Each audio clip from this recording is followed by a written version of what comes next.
রুদ্ধশ্বাস ম্যাচে দক্ষিণ আফ্রিকার কাছে 1 রানে হারল নেপাল। নেপালের বিদায়ে যেমন হলো বাংলাদেশের সুপার 8 সমীকরণ। দর্শক বিস্তারিত জানুন পুরো ভিডিওতে। 1 রানের হারে স্বপ্ন ভেঙেছে নেপালের। দক্ষিণ আফ্রিকার বিপক্ষে জয়ের খুব কাছে গিয়েও শেষ হাসি হাসা হয়নি রোহিত পটেল, সন্দীপ লামিছানের। দুর্ভাগ্যের এই হারে বিশ্বকাপ থেকেও বিদায় নিতে হয়েছে তাদের। বাংলাদেশের বিপক্ষে পরের ম্যাচে জয় পেলেও তাদের পয়েন্ট থাকবে 3, যেখানে আগেই 4 পয়েন্ট নিয়ে 2 আছে বাংলাদেশ। নেপালের বিদায় হলেও গ্রুপ ডি থেকে নাটকীয়তা শেষ হয়নি।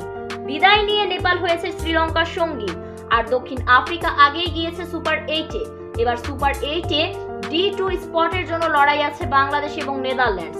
আগামী 17 তারিখ ভোরে নিষ্পত্তি হবে কারা যাচ্ছে শেষ 8-এ। বাংলাদেশের জন্য সমীকরণ এক্ষেত্রে সহজ। নেপালের বিপক্ষে জয় দরকার বাংলাদেশের। এক্ষেত্রে কোনো কারণে সেন্ট ভিনসেন্টে বৃষ্টিতে ম্যাচে পরিত্যক্ত হলেও টাইগাররা চলে যাবে সুপার 8-এ। পরিত্যক্ত ম্যাচ থেকে বাংলাদেশ পাবে 1 পয়েন্ট, মোট পয়েন্ট পাবে 5। সেক্ষেত্রে নিজেদের শেষ ম্যাচ জিতলেও নেদারল্যান্ডসের পয়েন্ট 4 বাংলাদেশের তুলনায় কমই থাকবে তারা। তো দর্শক, বাংলাদেশ কি পারবে নেপালের সাথে শেষ ম্যাচ জিততে? তাহলে জানিয়ে দিবেন আমাদের ভিডিওর কমেন্ট বক্সে।